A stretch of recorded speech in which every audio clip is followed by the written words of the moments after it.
Going on to black, we got Baleful Beholder, a 6-mana 6/5, enters the battlefield, choose one. Each opponent sacrifices an enchantment, or creatures you control gain menace.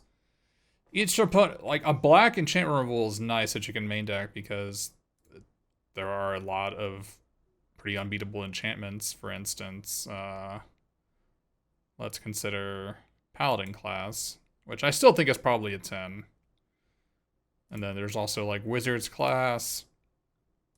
So the classes in general are all just enchantments, and not to, there's also just like the common minimus containment.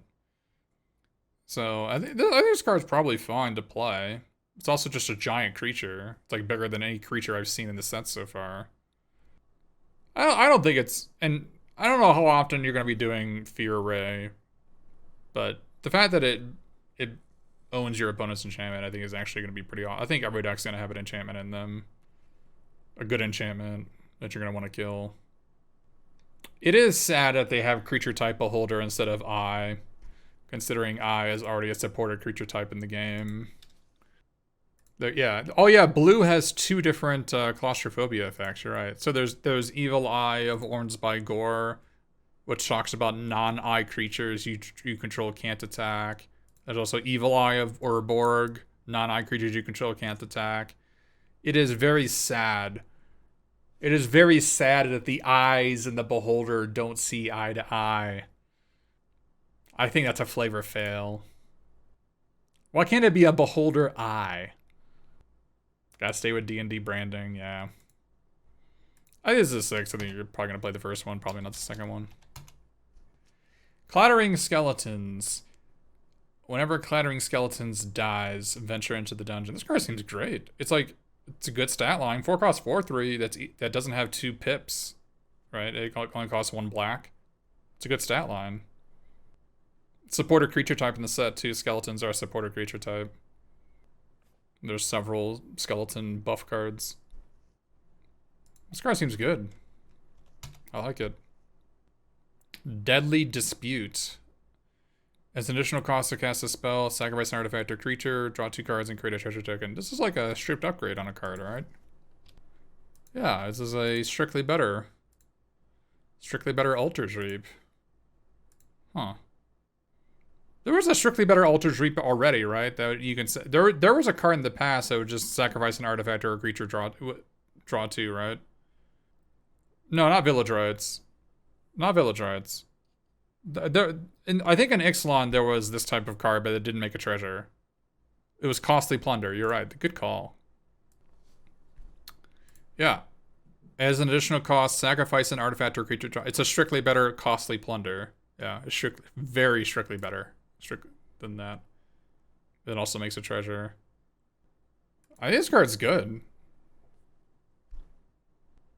You can sack a treasure to draw 2 and make a treasure, right? So I think this card's good. I think you're probably gonna play this. The fact that the dungeons make 1/1s, right? I mean, you get a goblin from Goblin Lair, or you get skeletons from the graveyard, right? Yeah, this is good. I mean, you're not gonna play 3 of them. You might, but I think you're probably not gonna play 3 of them. I think you'll probably play 2 of them though. 1 or 2 of them. No, you can't sack the treasure for mana and sack it to this. That's not how it works. Yeah, they kind of get better in multiples, because you get the treasure to keep on going. I liked it. It's at least a 6.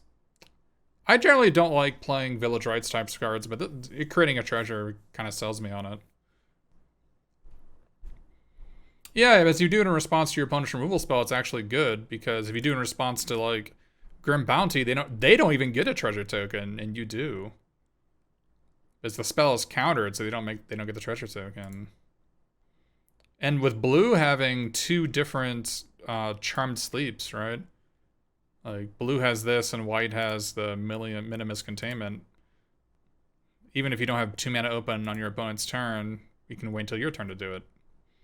I like it. Devour Intellect. Target opponent discards a card. If mana from a treasure is meant to cast this card, instead that player reveals their hand, you choose an non-land card from it, and that card player discards a card. Wow. This card is good. I like the artwork a lot. I think this card is good. No, it doesn't discard 2. It's just like, it's a Thoughtseize. Although, weirdly enough, it could be worse than Thoughtseize if your opponent has 1 or 2 cards in hand. Because if they just have 2 lands, that doesn't do anything, right? Whereas if you... I mean, if they have 1 card in hand, obviously you wouldn't use a treasure, but you would try not to use a treasure on this, because then they wouldn't discard a card at all. I think this card is good. I think you're probably always going to play it in sealed. Thoughtseize type effects are always very, very good. Like 3-cost coercion, right? 3-cost coercion effects are in almost every format. And to know what I'm talking about when I say coercion, this is what I'm talking about. Target opponent reveals in hand. Like, this is like the baseline, right? They've made a bunch of them, like memory leak. Obviously, this one had cycling, so it was way better. Perish the thought. Yeah, perish the thought, right? So like, the 3 mana sorcery speed. Look at your opponent's hand and choose a card and get rid of it. Is like just the baseline for effects, and I think there's a good chance you play this on turn 4 or turn 5 for 1 mana by sacking a treasure, and it's going to be phenomenal. Yeah, I mean, there's Agonizing Remorse. Yeah, there's Agonizing Remorse. Yeah, Agonizing Remorse. You always play this card in sealed. This card is always good. I mean, it was actually in the previous set, and you always play Agonizing Remorse. Literally in the last set. So, I'm going to put this as a 5. You don't always play it, and if you've got the treasure, you play it. And if you don't have the treasure, you don't play it. But I think you would... It is not embarrassing to play this card at all. Not embarrassing. Eyes of the Beholder. Talk about embarrassing. Target creature gets minus 11 and minus 11. What's the joke with 11? What's the joke with 11 and Beholders? Do they have 11 eyes or something? They have 11 eyes. So that's why Baleful Beholder was a 6/5. It has 11 eyes. Got it. Yeah, this card seems pretty bad. I suspect you should never play this card. I'll put it as a 3. I feel like they could have made this 5 mana. Or they could have made it so it exiles it. Or, I don't know. Oh, you know what they should have done? They should have made it can't be countered. Right? They could have easily made it... They could have easily made it can't be countered, right? I think can't be countered is kind of flavorful. But, yeah. This is not Rise to Exodus. Sad times. This is such a cool card. It's got good artwork and a cool card. But they need something else going on.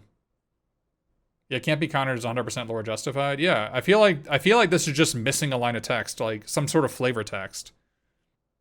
Like, it doesn't come up very often, but it'll make it just a little bit more appealing. That's unfortunate. Yeah, it could exile them. Yeah, it could exile them. If it dies that turn or whatever. I mean, there's elegance and just the art with the text being just target creature gets minus 11, minus 11, but it's sad to see such a cool name and a cool artwork be so medium minus. Return up to 1 target creature card from your graveyard to your hand. Venture into the dungeon. This seems pretty good. I like that it says return up to, so you can just venture for 2 mana if you want it. It seems pretty good though. This is like Recover. I mean, Recover in previous sets was always a card you played. I mean, they printed Recover many times. Yeah, I mean, they literally printed Recover many times. Recover is always a card you played and sealed. What is a 6? Until end of turn, target creature gets, whenever this creature dies, return to the battlefield tapped or under control the counter on it. This card is just another Ranger's guy, alright. I want nothing to do with it. Worse than Ranger's Guile. This is actually a strictly better version of a card they printed already, so... forget what the name of it is. Yeah, target creature gains Undying. It's a strictly better version of that card. Was it Undying Evil? Yeah. Undying Evil. Strictly better. You're gonna need to be on Ranger's Guile, you don't, but you don't get to, like... First of all, this doesn't stop exile effects, and second of all, I don't even think it stops... It doesn't even stop Minimus Containment, right? Doesn't stop Intimate Containment. It doesn't stop Charm Sleep. It doesn't, like... It doesn't stop a lot of stuff. It also returns tapped, right? So your opponent can still attack you. Oh, Undying Evil put into play untapped. And this returns tapped. Okay, so I guess Undying Evil is still better than this. Despite Undying Evil not working on creatures that have counters already, it's still better than this. Yeah, this is just bad. You want nothing to do with it. No, Undying Evil is like... It's like Kitchen Finks, but reverse, but Kitchen Finks. This card's bad, don't play it. Grim Bounty. Destroy target creature or planeswalker, create a treasure token. Yeah, this card's great. It's an 8. Play every one you open. Not much to say. Now, if the target is removed, you don't get the treasure. So, if your opponent can sacrifice a creature in response to, for instance, like Deadly Dispute, you do not get the treasure. Yeah, bake into a pie. It's better than bake into a pie. I think a treasure is better than a food. They're similar in this format, where you can, like, in that format, you can use food to... If you're not familiar with what I'm talking about. There's bake into a pie, which is destroy target. I mean, bake into a pie, I guess, was an instant, so it actually was better than this. I think instant speed's better than sorcery speed get a treasure. So you're right. It is much worse than bake into a pie. Yeah, it is weird that it's not an instant. I guess they don't want to screw equipment that badly. Herald of Hadar. Circle of Death. 6 mana, roll a d20. 1 to 9, each opponent loses 2 life. 10 to 19, each opponent loses 2 life, and you gain 2 life. 20, each opponent loses 2 life, and you gain 2 life. Create 2 treasure tokens. That's a pretty good 20. I like the 20 on that a lot. It's pretty big statted for a card, too. Herald of Hadar. I don't know who Hadar is, but Spectre of the Fens, yeah. I think this card's better than Spectre of the Fens in the previous set, although... I didn't play black very often in the black was just so bad in the previous set that black was just so bad that I just didn't play this card because I didn't play the color black. But you're right that this is not a sorcery speed. You're right. That actually makes it a lot better. Good call bringing that up.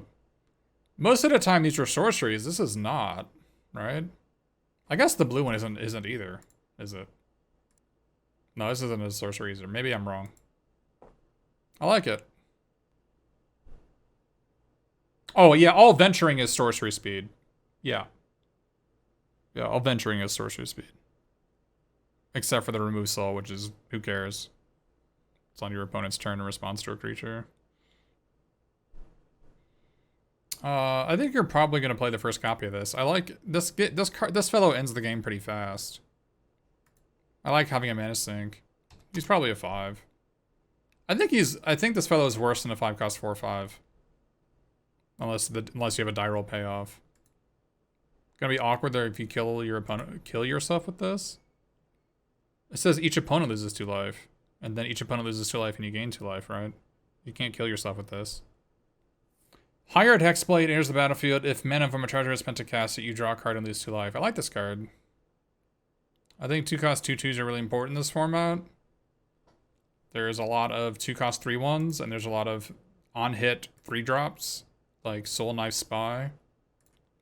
So just being able to play it turn 2, I like it. And then, you know, basically past turn 4, like turn 5 or greater, I think it's going to be pretty easy to have a treasure laying around past turn 5. To cycle this fellow.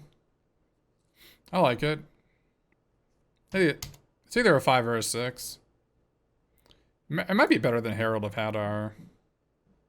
Might be better than that, actually. Maybe the Herald's just a 4. Like, if you open 3 of these, it's pretty unlikely you're playing 3. Probably wouldn't want to play more than 1 or 2. If you don't have treasure makers, I doubt you even play any of these. It's just Grizzly Bear at that point, right? Whenever you just combat damage to a player, create a treasure token. 2 cost 1/3. This is not. It's not embarrassing to play this card, but I don't think you want to play it. It's not embarrassing, but I don't think you want anything to do with it. Might be a 3. So I guess it would be embarrassing. Manticore. 4 cost 2 flat. 4 cost 2/1 flying flash. There's a battlefield. A short target creature an opponent controls that was dealt damage this turn. These type of effects are... So, Fathom Fleet Cutthroat was really good. Fathom Fleet... This card was really good. There were a couple of reasons for that. The fact that it was, like, a supported creature type, and, like, the stat line was good. But there was a 4-cost 4/2 flash in one of the most recent sets, and that card was unplayable. And so this is kind of in between the 4-cost 4/2 flash and the Fathom Fleet Cutthroat. I'm not sure how good this is. Yeah, Jarl was unplayable. You're right. So was it 3 sets ago? The Jarl was unplayable, which was the 4-mana 3/2 flash. It's definitely better than the Jarl, despite the Jarl having Foretell. It's better because the 2/1 flying is way better than the 3/2 on the ground. It's not particularly close. Hey, this was Kaldheim. I think this card's probably good enough. Good enough to play. Because yeah, because you can get goblin tokens from the mine. Like you could potentially get a goblin token here or a skeleton token from here. I don't think it's actually that hard to just like chump a fellow and then kill it afterwards. So I think it's probably good enough to play. Precipitous Drop. Enchant creature. When it enters the battlefield, venture. Enchanted creature gets -2/-2. If you get -5/-5 instead, as long as you complete a dungeon. Wow, this card is good. Wow, this card is good. This is a 9. This is a Terminate Plus. This is like... I love it. Yeah. This is Rise to Excess at 3 instead of 5, instead of 6. This card is really good. Yeah, this is a card you would splash. You should. In fact, I would go so far as to say there's like no way you're not playing this card in your deck if you open it. Because every color can there are 20 cards that make treasures, and 33 venture cards, and all the venture cards can go into a dungeon that makes a treasure.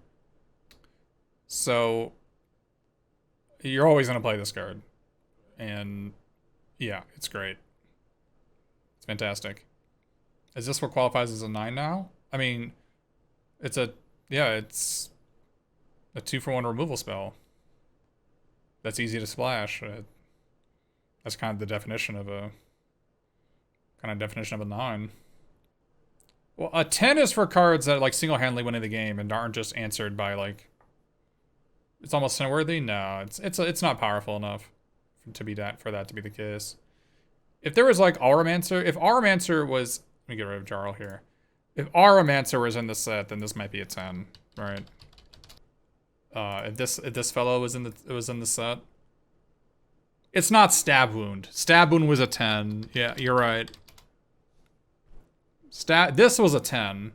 Is this literally single-handedly winning the game? Literally. It's not Stab Wound.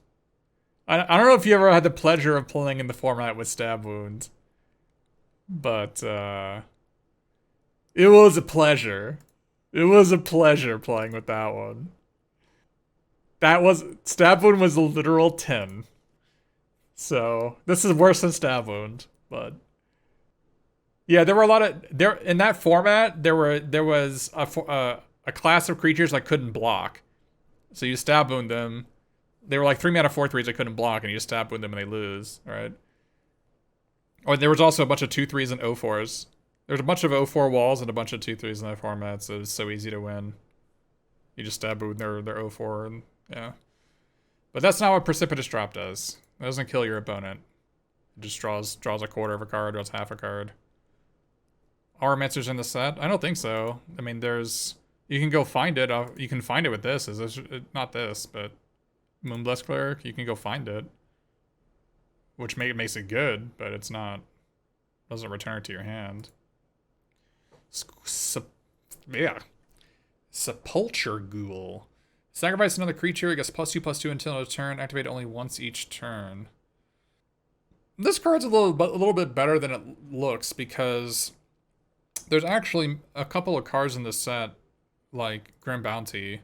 They're like Grim Bounty and Improvised Weaponry, Where, like, so if your opponent wants to kill one of your creatures and they get a treasure token, you can actually sacrifice it in response and they don't get the treasure. So it's a little bit better than it looks. And there's also another card, a common, called Zombie Ogre. That, with Sepulchre Ghoul allows you to venture every turn by sacrificing a creature, which is pretty good too. I think this card's way better than it looks. And there's tokens you can sacrifice in two of the venture columns. And it makes extra treason effects even better. I think this card's better than it looks. There's no non-Tuco Husk, but what is? Shambling Ghast. Whenever it dies, choose one. Target creature an opponent controls is a -1 until the turn, or get a treasure. This, so there was Dire Fleet Hoarder, and this card was unplayable. People loved it, people played it all the time, and it was unplayable. And this card, I think, is significantly worse than Dire Fleet Hoarder. So I would endeavor to not play this card. When it enters the battlefield, create a treasure token. Cannot be blocked as long as its power is 3 or less. I guess it's a combo with Soul Knife Spy, I guess. I don't like it. I'll lose to it. And I'm fine with losing to it. I don't like it, though. If you have enough cards that use a treasure for a bonus effect, maybe. But I don't like it. Vampire Spawn. Whenever it enters the battlefield, each opponent loses 2 life and you gain 2 life. Wow, Riot Devils. Riot Devils, what happened, my friend? So whenever the elite speak, if you're in the Magic community, when we're talking about 3-cost 2/3s with no combat abilities, we call them Riot Devils. So that's why I'm calling it a Riot Devils. But yeah, Riot Devils started working out. This feels like an okay filler card. I mean, it's okay. It's not embarrassing. It's a fine 23rd card. Wan T Fangblade. Whenever it deals combat damage to a player, venture into the dungeon. This card seems really... I normally, 3-mana 2/2 death touches I think are normally unplayable. But this fellow pays rent. This fellow pays rent, and like how the death touch works with the on-hit abilities, so like it always your opponent just has to trade. This fellow feels great. This fellow pays me every turn it sticks around. Is it better than the blue one? Is it better than Soul Knife Spy? It's probably... Is it better than Soul Knife Spy? In the right deck, it might be. Because a 2/2 death touch is way better than a 3/2, for sure. But the question is, like, is drawing a card better than venturing? That's uncertain. Because the thing is, the Wan T Fangblade could hit for 3. You just go into Tomb of Annihilation, right? And just go down the left path. Like, so if this fellow wants to hit for 3, it can. So the question is whether venturing is better or worse than drawing a card. I like it. I think they're close in power level. Yeah, I think venturing is worth like at least a quarter. It's like by definition, it's worth at least a quarter of a card, because you can just go into here and if you venture 4 times, you draw a card, right? But if you do it 4 times, you also get a counter and a 1/1. Oh yeah, with the storeroom, the 2/2 can just turn to a 3/3. You're right. This fellow can just turn itself into a 3/3. So I guess the stat line is actually just better than the 3/2. So the question is whether... Yeah, it might be closer to half a card. But the floor on this one is so much higher because Death Touch is a fantastic blocker, right? A fantastic attacker and blocker. There's no, like, you can always attack with this card, whereas the 3/2 is your chance, so your opponent has like a 2/4 in play, right? Or a 3/4 or what have you. I think them both being 8s is fine. And it actually works really well with a Zombie Ogre, too. Which is 5 mana 3/5 at the beginning of your end step. If a creature died this turn, yours or your opponent's, Venture to the dungeon. This card seems quite good. This card seems really good. Because if your opponent has a giant creature in play, on turn 5, you can just attack with it, and if they block and trade, okay, well then I play Zombie Ogre and I venture anyway. And if they didn't block, well, you got to venture. So you're happy anyway. Plus, again, the dungeons make tokens that you can either attack or block with. So, like, if you have a Zombie Ogre in play, you can just chump attack with your creatures every single turn. It's basically sack a creature to venture. And you really nice with the skeleton enchantment? I'm not sure there's really anything going on there, but yeah, this card seems good. It seems like an 8. It's got a good stat. Like 3/5 is a great stat line. A good defensive 5-drop that ventures. Like a venture deck probably wants a defensive 5-drop, but this is a really good one. Man, if your opponent untaps with this, you gotta feel so bad. They're gonna untap, kill your creature, venture. And like if they go in, if they're into the dungeon of the Mad Mage, you're just on such a clock. You have to kill them so fast. The Zombie Ogre is basically venturing almost every turn. Yeah, and this is why the Ghoul is better than it looks for sure. You start venturing and getting some goblin or skeleton friends, and you can start using those to attack every turn. If your opponent blocks, great. If they don't, then you can sack it if you want. When Black Dragon enters the battlefield, target creature an opponent controls gets -3/-3. Yeah, this card's good.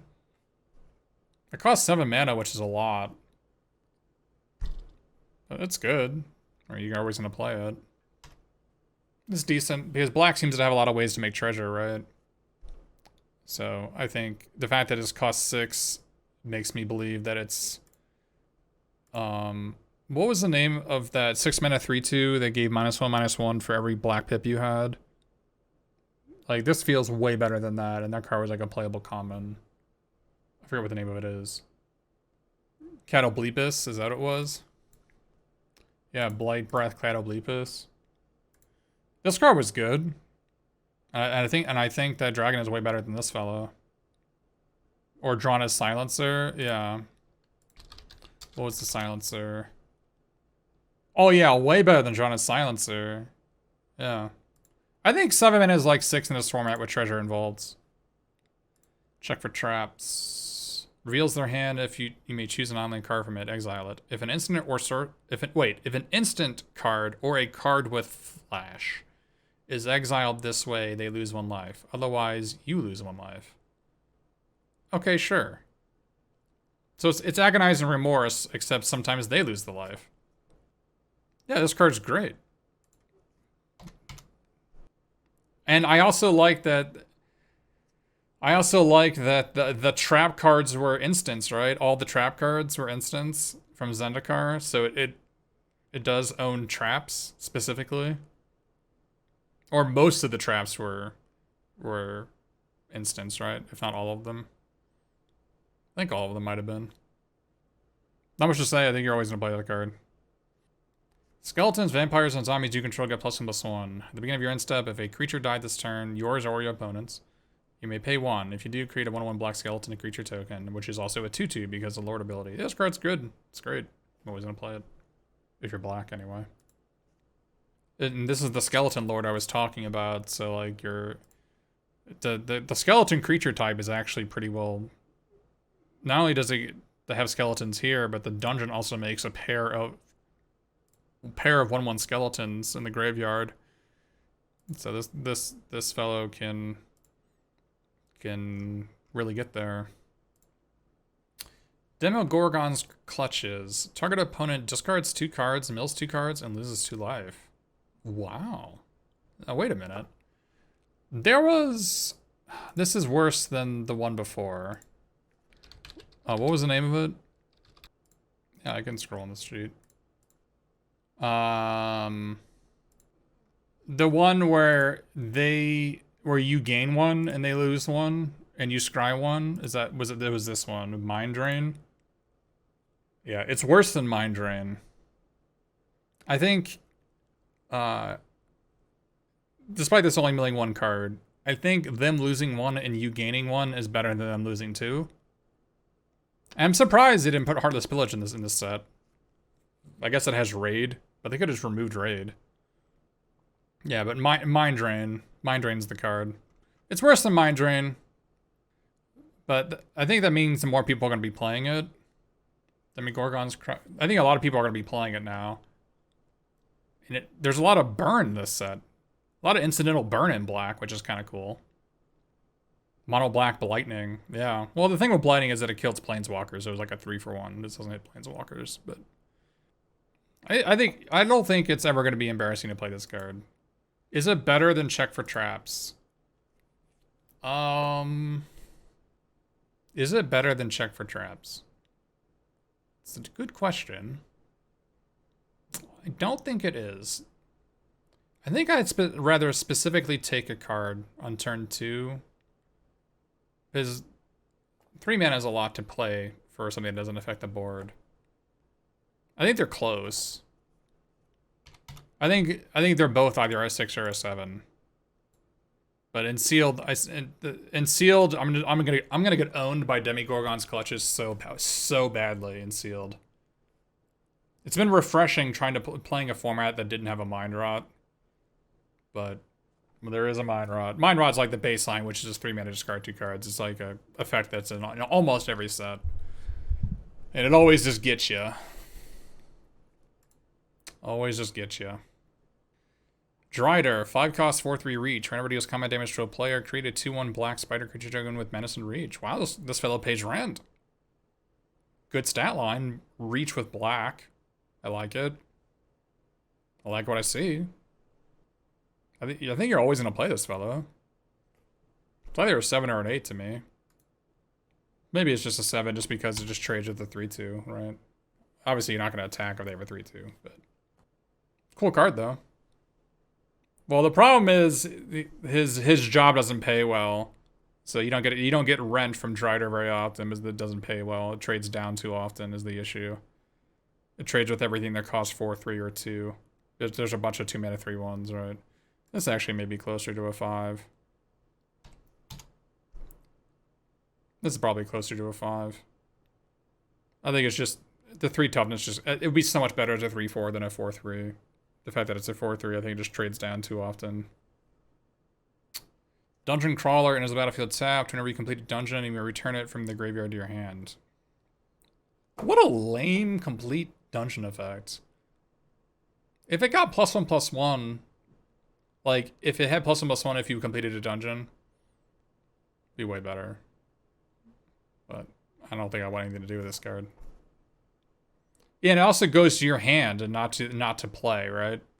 Like, they could have made it go to play instead of hand, or they could have made it get +1/+1, or, I don't know.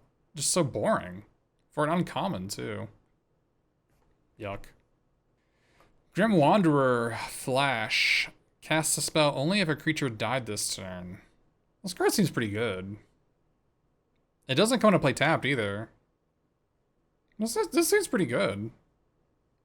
I think aren't you always gonna play this card? You can actually like ambush them when they attack too. Like they kill your creature and then attack you. And then you're like Grim Wanderer, block, kill your dude. Can you get this on turn 4? It'll be hard to get it on turn 4, but not if you go off with Yuan Ti Fangblade. You got like Yuan Ti play Fangblade, you play it on turn 4, right on your turn. It's probably fine. Oh, not a 9, sorry, this is a 6. I think you're probably always going to play this card. You might have to black hole some mana to play it, so it's going to act like a 4 mana 5/3. But a 4 mana 5/3 is a good stat line. Lightfoot Rogue. Sneak attack. Whenever it attacks, roll a d20. 1-9 against Death Touch. 10-19 against +1/0 in Death Touch. 20, it gets +3/0 first strike at Death Touch. Wow, that 20 is really good. This card is good. It's a nice aggro 2-drop. The problem is... Again, well, it does curve into the blue uncommon, which is pretty awesome. Yeah, if you curve this into Feywild Trickstar, it's like game over, right? But the problem is, as I've talked about this before, X1s in this format have a pretty high bar because of the dungeons that create 1/1s. Especially the Lost Mind of Fandelver, which makes the Goblin Lair at the 2nd level. Which does not bode well for this fellow, because you have to roll a 20 to get past it. So I'm actually going to put this as a 5. Put this as a 5. If you've got, like, die roll synergies, it might be worth it. If you've got some equipment, it might be worth it. Or if you can somehow, if you're dungeoning yourself, and you can put a +1/+1 counter on it, maybe it's worth it. But this fellow, he looks fun when you roll the 20 on this fellow. It looks fun, but I don't think it's actually good. I'm not even sure it's better than a 2-cost 3/1. I'm actually gonna put it as a 4. I'm not even sure it's better than a 2-cost 3/1. Oh, it doesn't even have Death Touch on defense. Oh no, this card sucks. I thought it always had Death Touch. No. This doesn't even have Death Touch on defense. I want nothing to do with it. I want nothing to do with that card. Destroy target non-angel, non-demon, non-devil, non-dragon creature. I mean, this is an 8, but it seems like there's a lot of things it doesn't kill that are important. Like, it doesn't kill planar ally, right? It doesn't kill planar ally, which is an angel, which is this thing. And I'm sure there's a bunch of dragons that are important to kill that it doesn't do it. Yeah, it's like Victim of Night. Victim of Night in the Innistrad set. Yeah, Victim of Night. This was a set that had vampires, werewolves, and zombies, and it was still good. Or Walk the Plank. But Walk the Plank was a sorcery, so it was a little bit worse. You still play it. Ray of Enfeeblement. Target creature gets -4/-1 until end of turn. If that creature is white, it gets -4/-4 until end of turn instead. No. There was a card in the past called Ring Flesh, which was a common that dealt -3/-1 until end of turn. That card was unplayable. I want nothing to do with this. It's a sideboard card. Reaper's Talisman. Whenever a equipped creature attacks, it gains Death Touch. Whenever a equipped creature attacks alone, defending player loses 2 life and you gain 2 life. Isn't this card amazing? I feel like this can almost solo a game. This looks really, really good. Like, it reminds me a lot of Volshock Morningstar. Or Volshock. That I spoke about earlier. Or about Volshock Morningstar being a bomb, and how there are lots of equipment in the set that are not as good as this. This is like the baseline awesome equipment that you compare things to, and this compares pretty well to that. 2 equip cost. Yeah, it's like a stab wound, and it's like quasi lifelink. The thing is, it has to attack alone, but you'd have to have 3 creatures for that to even matter. And what if your 3 creatures are like a 1/1, a 2/2, and a 4/4? You just put this in the 4/4 and attack, or put this in the 2/2 and attack. And it's better than attacking with all 3 creatures anyway. This card's really good. I don't know if it's a 9. I'll put it as an 8. I think there's 7 or an 8. You have to, if you're trying to attack to win, this card is very good. So I guess this card gets better the worse your deck is. So it reminds me of like Kite Sail. But it's also good if your deck is good, right? The gain 2 life part is really attractive. I'll put it as a 7. But you don't play it in every deck. Maybe I should put it as a 6 if you don't play it in every deck. This card is good. It ends games fast. Because your opponent has to trade with a creature or they're taking the damage and losing 2 life, right? It ends games really fast. Skullport Merchant. But this is what I was talking about after the stream yesterday. This fellow, we actually think that the cat is the actual Skullport Merchant, and that the humanoid in front of the cat is the bodyguard, to make sure is the treasure token. And the cat can consume the treasure token, and the cat can consume the humanoid in front of it to draw a card whenever it's hungry. But yeah, this card is quite good. The cat is the citizen. That's right. Isn't that sick with the dungeon loses lives? Yeah, it would go so fast, I agree. Yeah, this card's really good. Always play it. This card's like an 8. You can sack treasures to draw a card, or you can sack creatures that are going to go on the way out to draw a card, sack goblins that are made to draw a card. This card's really good, and it blocks, does great blocking duty. Well, yeah, it sacks treasures, not artifacts, you're right. But there aren't that many artifacts that aren't treasures in this set, I guess, right? I guess there's equipments. But why would you want to lose an equipment? Warlock class. At the beginning of your end step, if a creature died this turn, each opponent loses 1 life. When it becomes level 2, look at the top 3 cards of your library, put 1 of them into your hand and the rest into your graveyard. That's pretty good. I like it that it's so good when you're stuck on 2 lands. You can go Warlock class and to level it up to get your 3rd land. This is actually one of the few cards I've seen that lets you do that. So that it's... And then the 7 mana part of it is, at the beginning of your end step, each opponent loses life equal to the life they lost this turn. Okay. And you still get all the benefits of the first level too.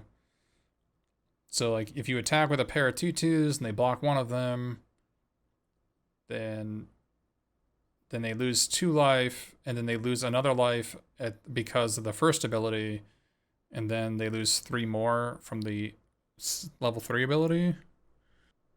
I think this is mostly just the level 2 aspect. It's like a strategic planning plus something to mana sink into late game that has your opponent life total. Like it basically just has your opponent life total, right? It's actually a little bit better than having your opponent's life total.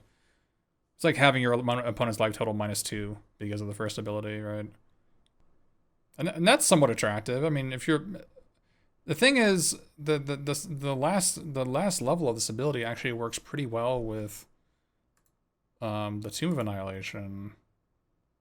Kills them so fast. If you're venturing into there, right? The last level does cost 7. But for having your opponent's life total, I like this card.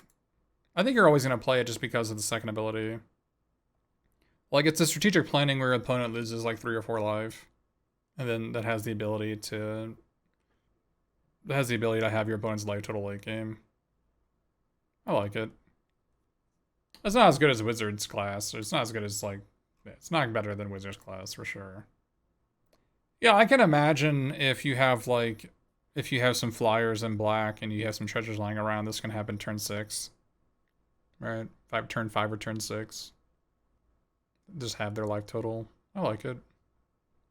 Amadeus the Archfiend. If you withdraw a card, exile the top card of your library instead. Draw 7 cards that go underneath the binding contract. Return all cards exile with Amadeus the Archfiend to their owner's hand, and you lose that much life. I don't like it. Freezing out your draw step, I don't know. I don't know about this. It's not a least play ability either. So if your opponent just like kills it, you just SOL, right? It's a lot of deck damage too. You can sack it with the ability on the stack. Oh, I see what you're saying. No, wait, what? No, wait, what? No, the black ability doesn't sacrifice itself. Return all cards exile with Amadeus to the Archfiend in their hand. You lose that much life. I see what you're saying. So you could just pay a mana every turn to get the life back. I see what you're saying. Okay. But if you had a way, for instance, if you have a Sepulture Ghoul in play, what you can do is you can pay black, and in response sacrifice it, and then you'll just draw 7 cards. I see. I see. I don't think this card's unplayable. I don't think it's unplayable. I mean, 6 mana 6/6 that you have the option as like an option to draw 7. In addition to like to lose the downside, you lose a life every turn and pay a black mana. It doesn't seem that bad to me. Yeah, it seems fine. I think you're almost always gonna play this if you had the option to. It's not like an incredible card or anything. It's a lot of work. And if you're behind, if you're losing to like a flyer, this guy will not help you. Forsworn Paladin. 1 mana, 1/1 menace. 2 mana tap, pay a life, create a treasure token. 3 mana. Target creature gets +2/0 until end of turn. If mana from a treasure was spent to activate this ability, that creature also gains Death Touch until end of turn. This is a weird card. Makes combat a nightmare for your opponent. Because it's essentially, you can pay 2 mana. If this is untapped and you have 4 lands, you have 4 swamps in this, you can pay 2 and tap it to create a treasure, and then with 2 swamps in the treasure, you can pay 3 to give +2/0 and Death Touch.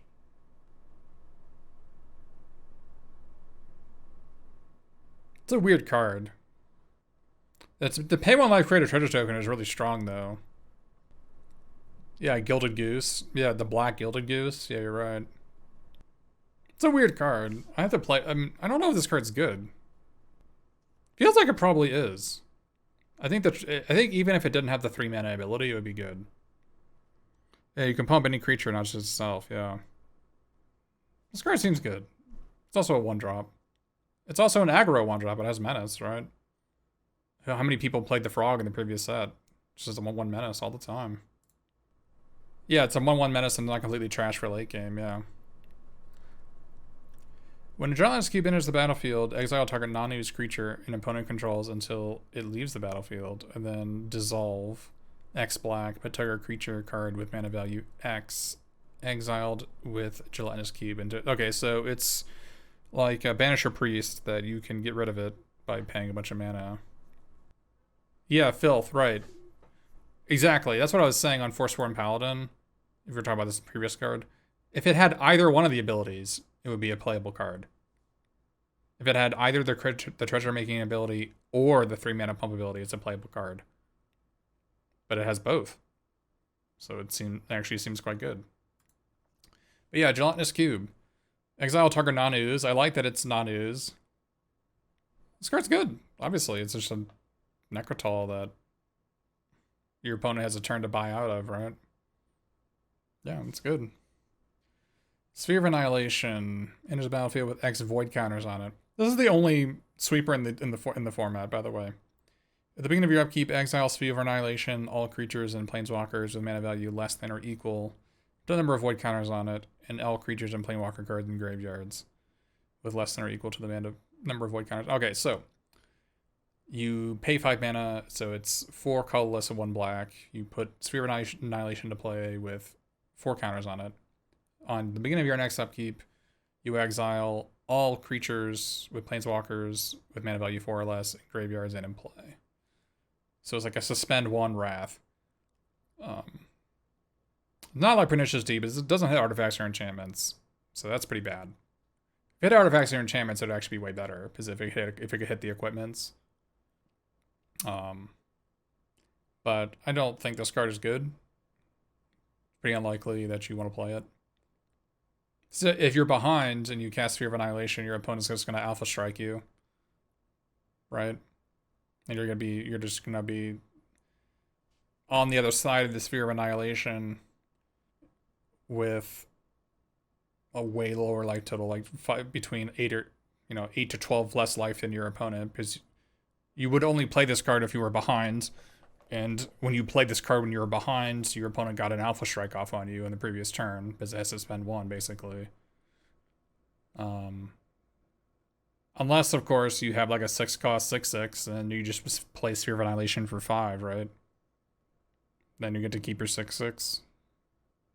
I would endeavor to say that, I don't know if I'd actually play this card. Your opponent can still develop their board with, like, enchantments. They can level up their classes. They can equip their equipment they have in play to like get an extra hit off of you. And you can't actually hit a creature that, like, if your opponent goes 2/3/4 and it's on just turn 4, you can play this for 3, but it doesn't kill your opponent's 4-drop, and they can still play a 5-drop out, and they can still, right? And your Sphere of Annihilation won't remove their 4 or their 5-drop. So I think this card is bad. I generally hate rats in limited. I think they're all generally pretty bad. I don't like this one especially. I'm gonna put it as a 4. Maybe 5 is fine. I don't think you have to play it if you open it. Actually, in play, you probably play less than half the time if you open it. Vorpal Sword. Your creature gets +2 on Death Touch. 1 to play, 2 to equip. Well, black. And then until end of turn, Vorpal Sword gains. Whenever a quick creature deals combat damage to a player, that player loses the game. That's pretty hard hitting. +2 in Death Touch. That's like an awesome equipment already. Obviously, it's hard to equip. But with treasure tokens, I think there's also just the threat of it activating is almost equivalent to it activating. Because your opponent like has to block, even if it's bad for them, because you could, in theory, pay 8 mana.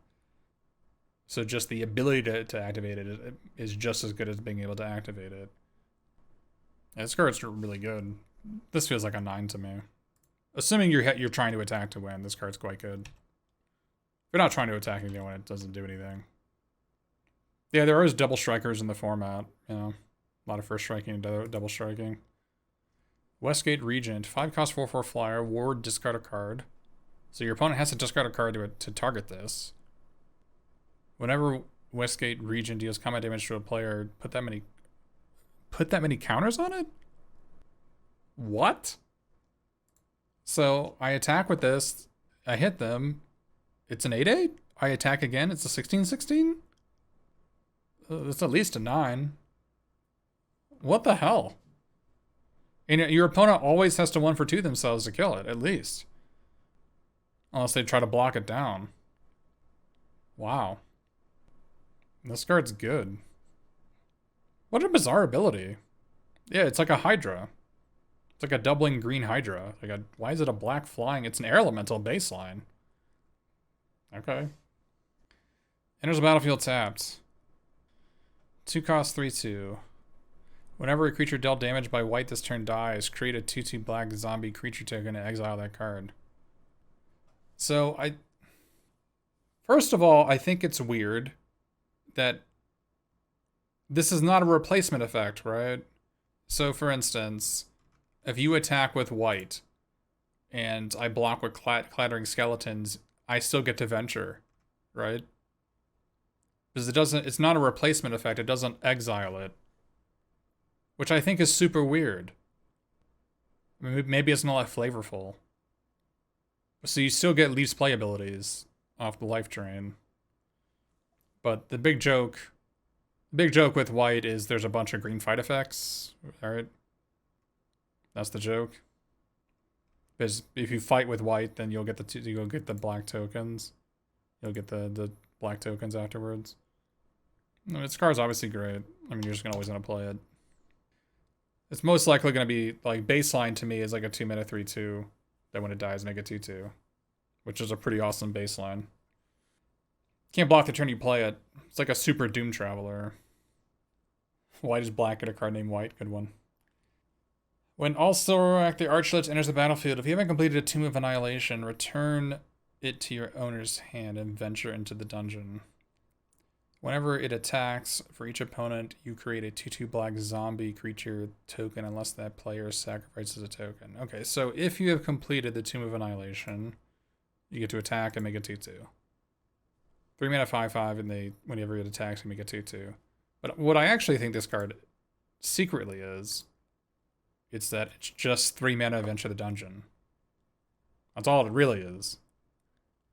Which I think it's kind of weird for, I think the primary output for this card is that you don't want to play it. I think that's super weird. Because I think that is the primary event. The primary avenue you're going to play this card is just 3 mana Venture. So I think I'd rather pay 3 mana in Venture every turn than have a 5/5.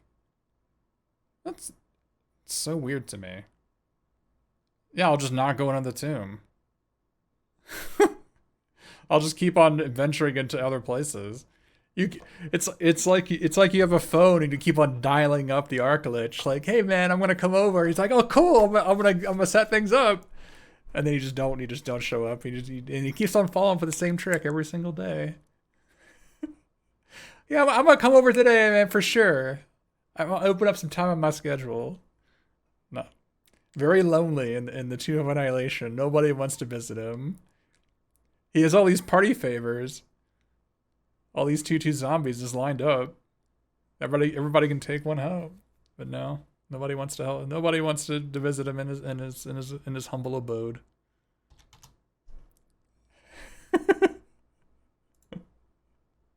It's much better than Green Pelt Rampager. It's not. Venturing the dungeon is way better than getting 2 energy.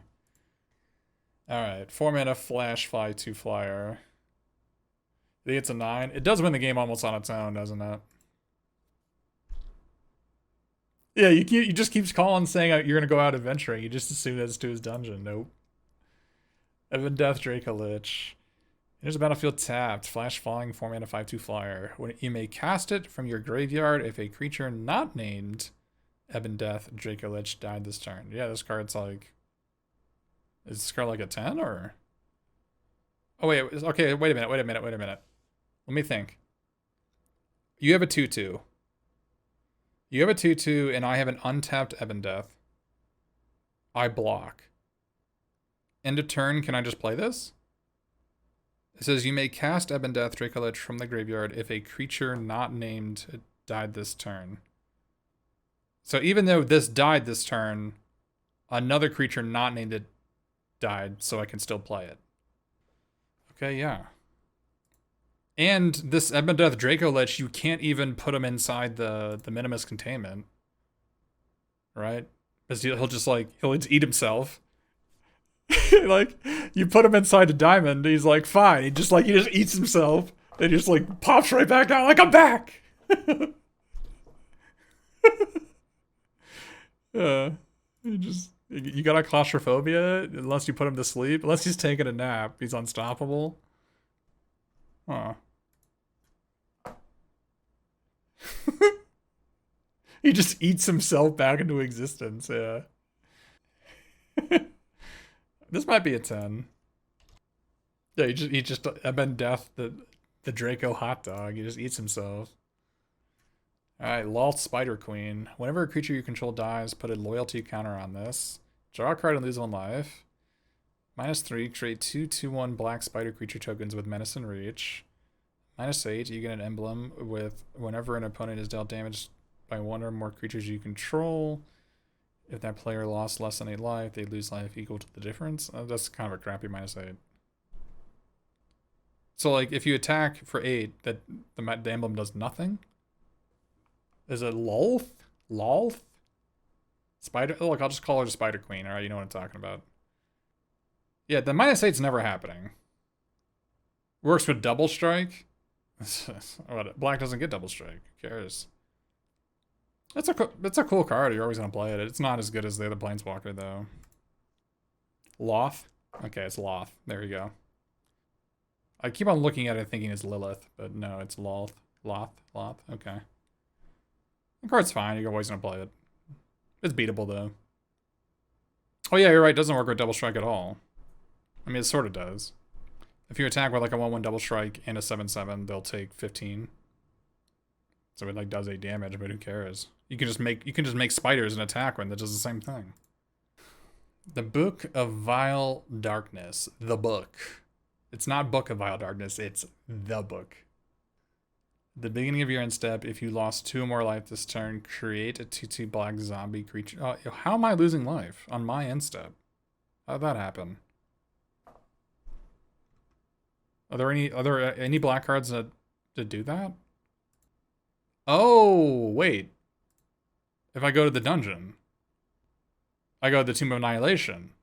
Aha! I get it. Alright. I gotcha.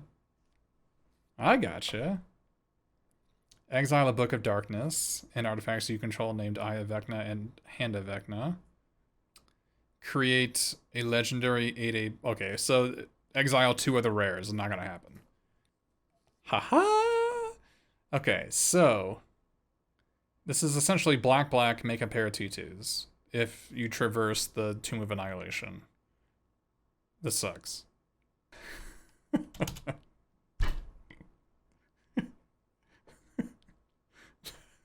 This sucks. Black, black, black for a pair of 2/2s if you traverse the Tomb of Annihilation. This sucks.